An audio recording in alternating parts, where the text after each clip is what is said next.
자, 지난 시간에는 우리가 억제의 성공의 조건 세 가지에 대해서 논의를 했고요. 이번 시간에는 냉전기 핵 전략에 대해서 논의를 해보도록 하겠습니다. 자, 냉전기 핵 전략은요, 우리가 시대별로 구별해 볼 수가 있는데요. 1945년에서 1950년 미국의 그 핵 독점 시기와 억제 개념이 아직까지 발전되지 않았던 그 시대를 이야기할 수가 있는데요. 자, 2차 세계대전이 끝난 후에 약 5년 동안 미국과 서구 국가들은 대외정책 목표를 달성하기 위해서 군사력을 어떻게 기획할 것인가에 대한 체계적인 전략이나 이론을 갖추지 못했습니다. 정부는 다음에 닥쳐올 전쟁, 효율적인 어떤 대비 전략이라든지 그리고 전쟁 억제 등의 문제를 심각하게 고민하지 않았고요. 군은 역사상 가장 방대한 규모의 동원을 해제하고 군을 재조직하는 데 골몰하고 있었습니다. 조지 캐넌이 1947년 그 Foreign Affairs에 기고한 글에서 주장한 공산주의에 대한 봉쇄, 즉 컨테인먼트죠. 이 봉쇄 개념이 미 정부의 공식적인 독트린으로 채택이 되었음에도 불구하고 미국 정부는 1950년 이전까지 어떠한 정책 문서도 억제의 문제나 봉쇄 정책이 군사 정책에 미치는 영향 혹은 종합적인 전략 이론 등을 제시하지 못했던 것이죠. 다시 말해서 이 시기에는 국가 안보를 위한 정치 군사 차원의 이론이 없었던 시기라고 볼 수가 있습니다. 트루만 행정부는 소련군에 대한 봉쇄 정책을 채택했음에도 불구하고 이 곧바로 억제 전략을 도입하려 하지 않았고요. 물론 미국 정부는 제2차 세계대전과 같은 유형의 또 다른 세계적 수준에서 전면전이 발생할 가능성에 대해 관심을 갖고는 있었습니다. 그러나 미국 정보부는 소련이 지난 전쟁에서 너무 큰 피해를 입었기 때문에 당장 새로운 전쟁을 준비할 여력이 없다고 판단을 했고요. 그렇기 때문에 억제와 같이 전쟁을 예방하기 위한 개념에는 소홀할 를 수밖에 없었던 것이죠. 비록 그리스와 베를린에서 위기가 터지긴 했지만 이러한 위기는 전면전과는 거리가 먼 것으로 억제라는 개념을 적용할 수 있는 범주가 아닌 것으로 인식이 되었었던 것입니다. 당시 미국의 핵 독점은 억제 개념의 발전을 가로막는 하나의 원인이 되었던 것이죠.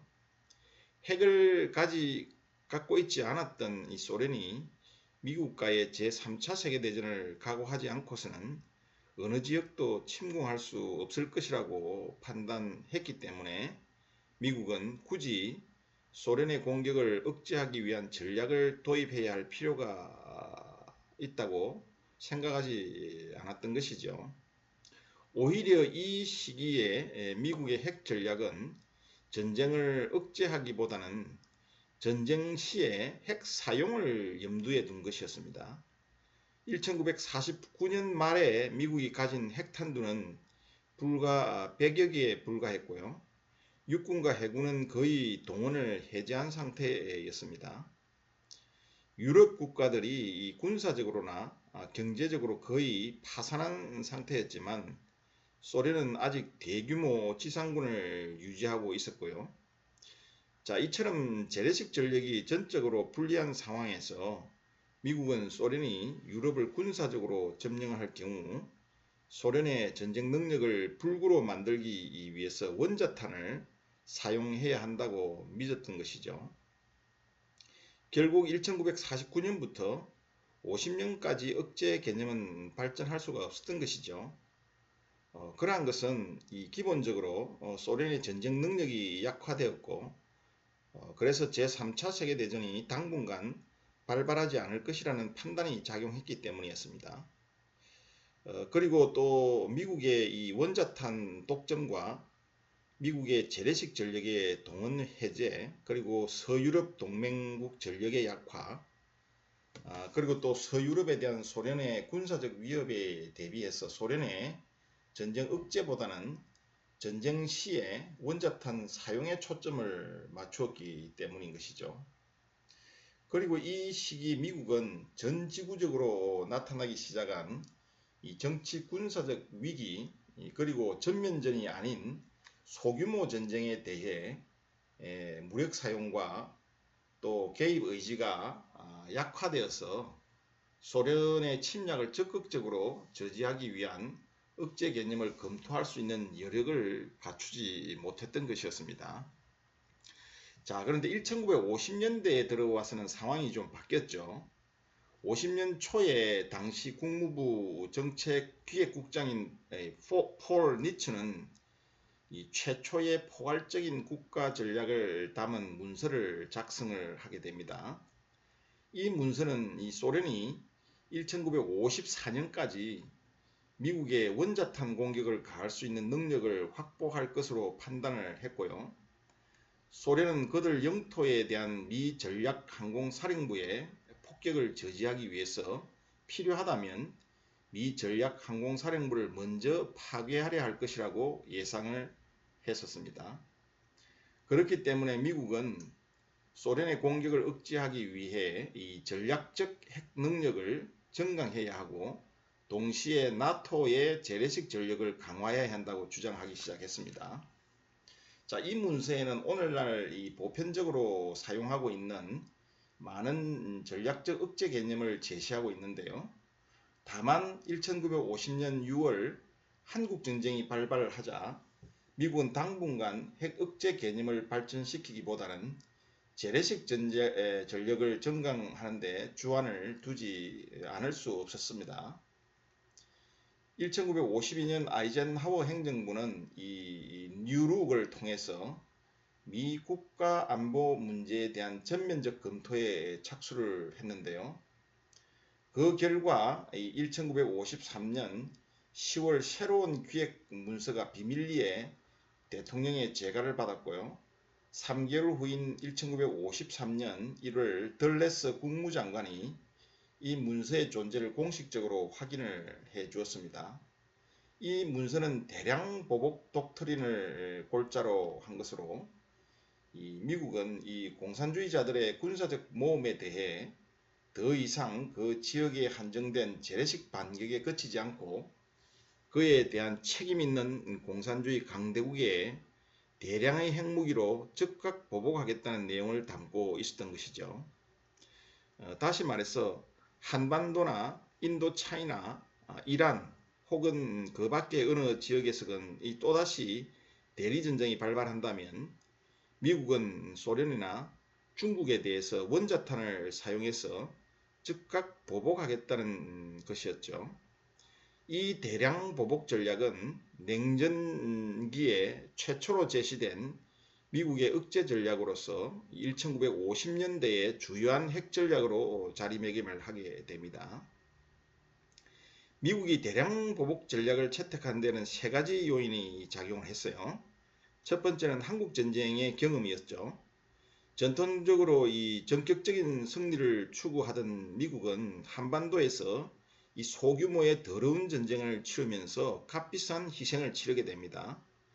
그래서 앞으로 이 전쟁에서 많은 사상자가 발생하는 것을 방지하고 더 이상 좌절감을 맛보지 않기 위해서는 이 소규모 도발이라도 공산주의자들의 심장부에 이 전략적 핵타격을 가해야 한다고 인식을 했던 것이죠.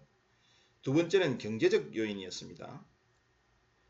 이 전후 경제를 재건하기 위해서 이 낮은 세금 수준을 유지하고 또 균형 있는 연방 예산을 편성할 것을 공약으로 내걸었던 아이젠하워 행정부는 한국 전쟁에서와 같은 높은 수준의 재래식 군사력을 유지할 수가 없었습니다. 그렇기 때문에 미국은 대량 보복 전략을 통해 이 값비싼 재래식 전력을 핵 전력으로 대체함으로써 경제성과 또 효율성을 동시에 추구하고자 했던 것입니다. 세 번째 대량 보복 전략을 적극적으로 채택할 수밖에 없었던 요인으로서는 이 기술의 발전에 따른 자신감을 들 수가 있는데요.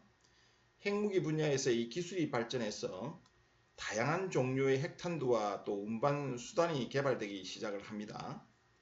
그래서 1953년에 이르러서는 이 비교적 충분한 수량의 핵폭격기를 보유하게 되었고요.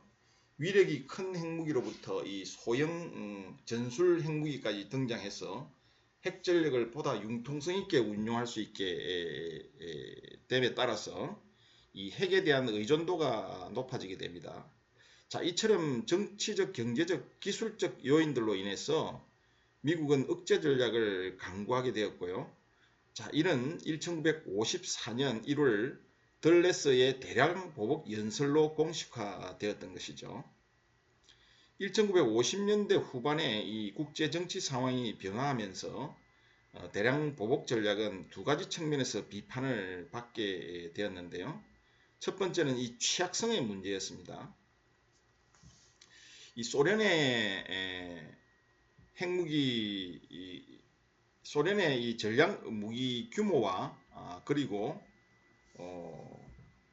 또 기술면에서 꾸준히 소련의 전략 무기가 발전을 하자 이 미국은 이 미국의 핵 전력이 소련의 기습 공격에 취약하다는 지적이 제기가 되었고요. 만약에 이것이 사실이라면 미국이 소련보다 더 많은 폭격기를 갖고 있기 때문에 핵 우위에 있다는 논리는 이 설득력을 가질 수 없게 된 것이죠. 대규모 전략 미사일 건설 프로그램을 통해서 우위에 설 수 있다는 논리도 마찬가지로 통용될 수 없었던 것입니다.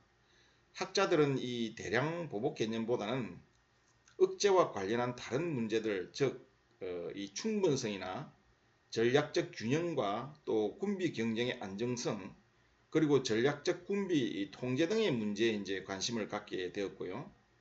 특히 그 엘버트 웰스테드는 1959년 초에 보복력을 중심으로 한 미국의 대량 보복 전략의 문제점을 지적을 했는데요.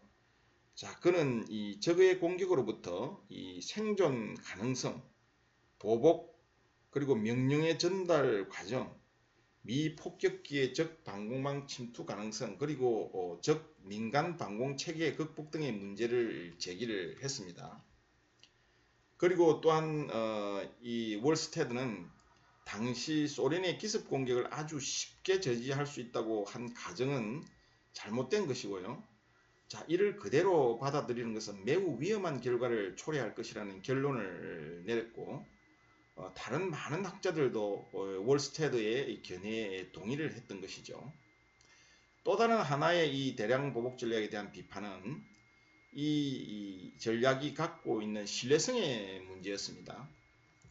비록 미국의 핵 전력이 소련의 기습 공격으로부터 안전하다고 하더라도 과연 미국이 전면전이 아닌 상황에서 핵무기를 사용할 수 있겠느냐는 의문이 제기되게 된 것이죠. 핵전력을 강화한 소련은 미국이 소규모 군사적 분쟁에 대해서 자국의 대도시를 쑥대밭으로 만들 위험을 각오하면서까지 대량 보복에 나서리라고는 믿지 않게 되었습니다. 물론 아이젠하워 행정부는 이 봉쇄선을 넘는 공산주의자들의 어떠한 침범에 대해서도 즉각 핵타격을 실행한다는 정책을 견지하고 있었지만 과연 어느 수준에서 대량 보복을 실제로 이행할 것인가에 대해서는 의도적으로 모호한 입장을 취하고 있었죠. 문제는 이 미소 양국 간의 핵전력 격차가 줄어들면서 소련이 미국의 대량 보복 전략을 공갈로 받아들일 가능성이 더 커지고 있었다는 것이죠. 자, 이러한 비판에 직면해서 아이젠하워 행정부는 1950년대 후반에 이 대량 보복 전략을 보완한 이 점정적 억제 독트린을 제시를 하게 됩니다. 자, 이 점정적 억제는 소련의 대규모 소규모 공격에 대해서 전략 핵무기가 아닌 전술 핵무기로 조기에 단호히 대응한다는 그런 개념이었습니다. 물론 이 닥트린도 비판을 받았는데요.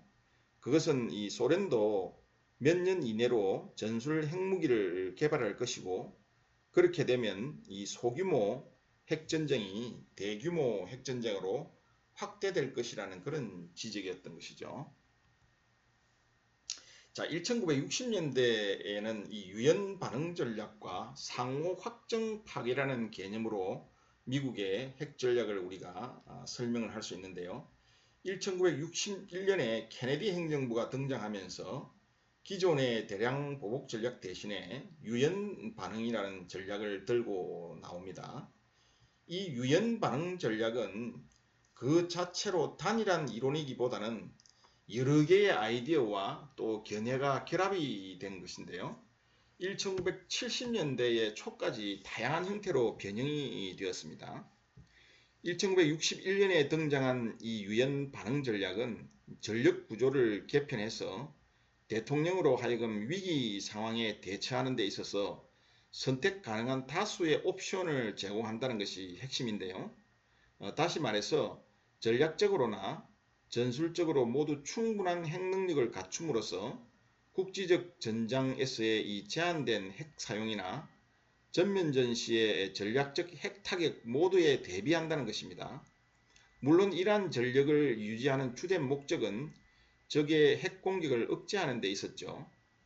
그리고 여기에서 전술 핵을 사용하겠다는 의지를 반영한 것은 소련에 대해 유럽 등의 지역에서 대규모 재래식 공격을 하지 못하도록 억제하려는 것으로 이해할 수 있는 것입니다. 이 유연 반응 전략은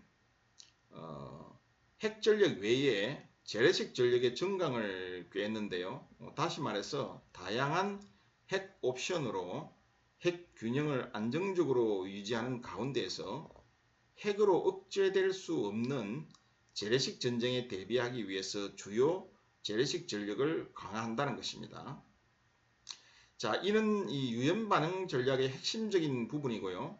초기 케네디 행정부 하에서 이 미재래식 전력은 양적으로나 질적으로 급속하게 증강되었습니다. 그러한 결과로 미 대통령은 핵전쟁뿐만 아니라 재래식 전쟁을 포함한 어떠한 유형의 위협에 대해서도 다양한 옵션을 가지고 융통성을 발휘하면서 대응할 수 있게 되었던 것입니다. 자, 그런데 이 로버트 맥나마라라는 국방장관이 취임을 하면서 핵무기를 사용할 경우에 민간인들의 피해를 줄이기 위해 이 최선을 다해야 한다는 생각을 가졌죠. 그래서 이 맥나마라 국방장관은 두 가지 측면에서 이제 핵 전략을 고려를 했는데요. 하나는 1962년 애나버 연설에서 제안한 대병력 전략이었고요. 또 다른 하나는 탄도 요격 미사일을 이용한 방어적 조치였습니다. 그러나 이 맥나마라는 각종 대규모 민간 방어 프로그램을 검토한 후에 핵전쟁에서는 아직까지 방어보다는 공격이 이점을 가지고 있고 또 효과적인 방어 체계를 개발하려는 노력은 실패할 뿐만 아니라 오히려 적의 공격을 자극할 위험이 있다고 판단을 했습니다. 그래서 맥나마라는 미소 간의 핵 균형의 안정성을 강화해야 한다고 느꼈고 핵무기의 운용을 체계화하고 충분한 수량을 확보하는 상호 확정 파괴 개념을 제시하게 된 것입니다. 이 상호 확정 파괴는 1964년 등장한 용어인데요. 침략자 혹은 침략자들에 대해서 적의 기습적인 제1격을 흡수한 후에라도 감당할 수 없을 정도의 피해를 가할 수 있는 분명하고도 의심할 여지가 없는 능력을 항상 유지함으로써 미국이나 우방국들에 대한 공격을 억제하는 것을 의미합니다. 자, 여기에서 감당할 수 없을 정도의 피해라는 것은 소련 인구의 20 내지 25% 그리고 소련 산업 능력의 50%에 달하는 손실을 가하는 것으로 설정이 되었습니다. 물론 1960년대 중반에 미국은 이미 그 이상의 파괴를 가할 수 있는 능력을 가지고 있다고 판단을 했었던 것이죠. 자, 이 공교롭게도 이 매드라는 약으로 표현되는 이 상호 확정 파괴는 이 군사적 표적 대신에 상대 국가의 민간인을 보복의 대상으로 삼아서 핵공격에 따르는 위험과 또 비용을 극대화한 것으로 그야말로 미치지 않는 한 어느 측도 함부로 공격하지 못할 것이라는 가정에 기초하고 있는 것입니다. 다만 이 상호 확정 파괴를 위협하는 요인, 그래서 억제가 실패하도록 할 수 있는 요인은 바로 이 ABM이라는 것이었는데요. 미국이 이 ABM을 개발을 하면서 미국이 ABM을 개발하게 되면 소련도 또 ABM을 개발하게 될 것이고, 그러면 이 맥나마라가 구상한 상호 확정 파괴에 의한 핵 안정은 위협을 받게 되는 것이죠. 그래서 ABM으로 자국 국민들을 보호할 수 있다면 핵으로 상대를 공격하는 데 따르는 위험과 비용이 낮아질 것이고, 그렇게 되면 서로 핵을 사용할 가능성이 높아지기 때문인 것입니다. 그렇기 때문에 미국은 이 방어적 조치인 ABM을 개발하기보다는 보다 공격력을 강화하는 노력을 기울일 수밖에 없었고요. 그래서 맥나마라는 1966년 말에 다탄두 각계 목표 재도입 미사일 MIRV라고 그러는데요. 이 MIRV를 개발을 인가함으로써 소련의 ABM 개발을 무력화를 했습니다. 또 다른 한편으로 이 소련의 ABM 개발 노력이 강화가 되자 미국도 ABM 개발에 박차를 가하지 않을 수 없었고요. 그렇지만 맥나마라는 이러한 위험성을 인식하고 있었기 때문에 양국의 전략적 균형을 위해서 서로 ABM 개발을 중단해야 한다고 믿었습니다.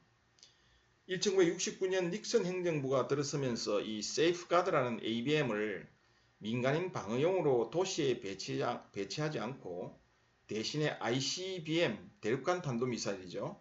이 ICBM 자위로를 보호하기 위해서 기지에 배치를 했는데요. 이는 일종의 소련에 대한 메시지로서 미국의 ABM 개발이 적어도 소련의 확정 파괴 능력에 대한 위협은 아니라는 것을 보여주려는 의도였던 것입니다.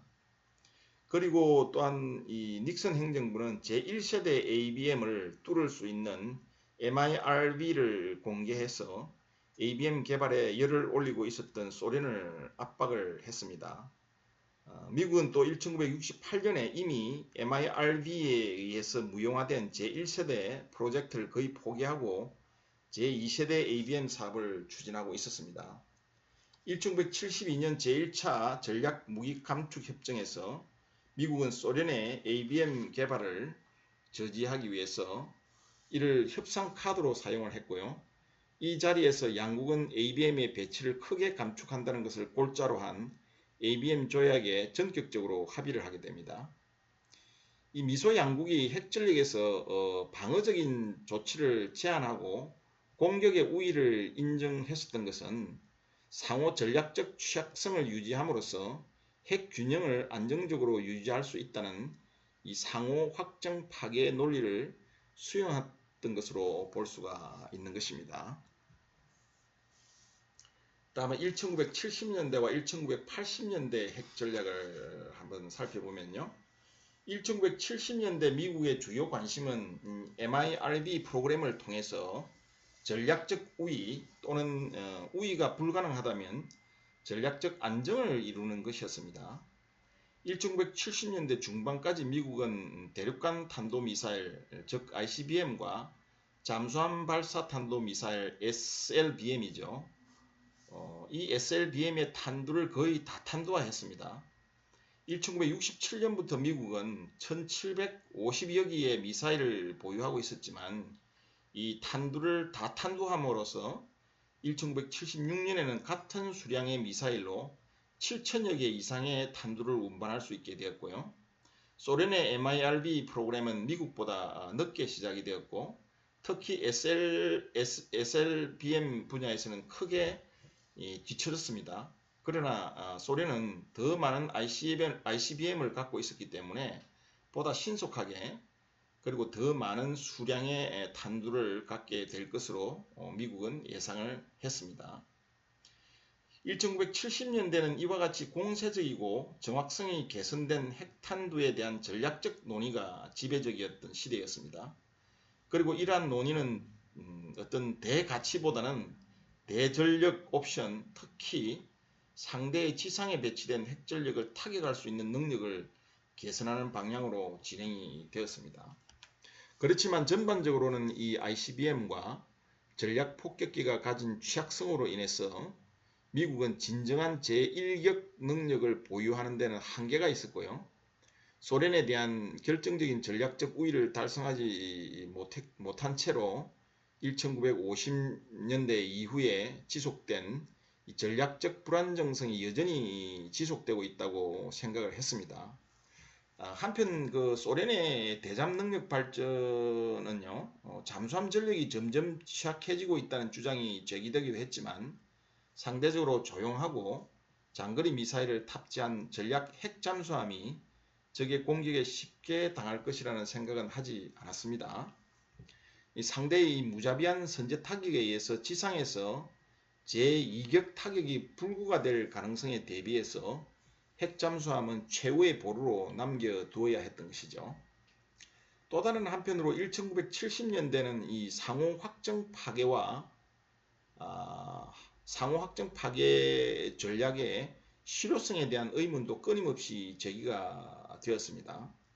상호 확정 파괴는 상호 핵전쟁에 따르는 위험과 비용을 무한정 높임으로써 전쟁을 억제할 수 있다는 논리를 갖고 있기 때문에 사실상 억제가 실패할 것이라는 생각은 할 수가 없었습니다. 1962년에 쿠바 미사일 위기 이후에 미소 간의 핵 문제는 제기된 적이 없었고요.